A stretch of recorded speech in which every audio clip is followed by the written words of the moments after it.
The Spellman Files by Lisa Lutz. San Francisco, night. I duck into the parking garage hoping to escape, but my boots echo on the slick cement, broadcasting my location to anyone listening. And I know they are listening. I make a mental note not to wear these shoes again if there's a chance I'll get involved in a pursuit. I start to run up the spiral driveway of the garage, knowing they'll never match my pace. The sound of my strained breath now masks the echo of my footsteps. Behind me, I hear nothing. I stop in my tracks to listen more closely. One car door, then another, shuts, and an engine turns over. I try to predict their next move as I scan the lot for Daniel's car. Then I spot it. A midnight blue BMW, eclipsed on either side by two enormous SUVs. I rush to the newly waxed four-door sedan and put the key in the lock. The scream of the car alarm hits me like a punch in the stomach. I'm breathless for a moment as I recover. I had forgotten about the security system. I drive a 12-year-old Buick that unlocks with a freaking key the way it's supposed to. My thumb fumbles with the remote device until the siren stops.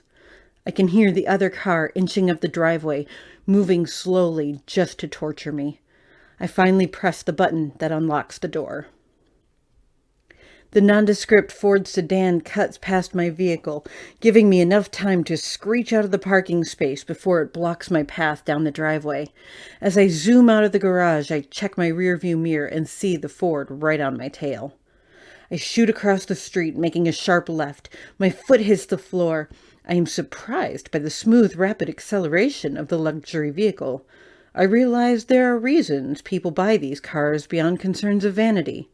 I remind myself not to get used to it. The speedometer reads 50 miles per hour in no time flat. The Ford is about 100 meters back, but closing in. I slow down to get them close on my tail and then overshoot the right turn onto Sacramento Street.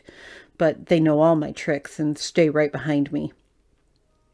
Speeding over two hills, the BMW, followed by the Ford, reaches downtown in record time. I check the fuel gauge. Maybe an hour of high-speed driving left.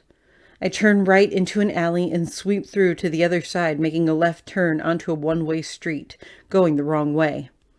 Two cars sound their horns and careen out of my trajectory. I check my mirror, expecting to have made some headway, but I can't shake them. Driving south of Market Street, I accelerate one last time, more as an act of showmanship than an attempt to escape. I follow it up by slamming on my brakes. I do it just to rattle them, just to remind them that I am still in control. The Ford screeches to a halt about 10 feet behind the BMW. I turn off the ignition and take a few deep breaths. I casually get out of the car and walk over to the sedan. I knock on the driver's side window. A moment passes and the window rolls down. I put my hand on the hood of the car and lean in just a bit. Mom, Dad, this has to stop.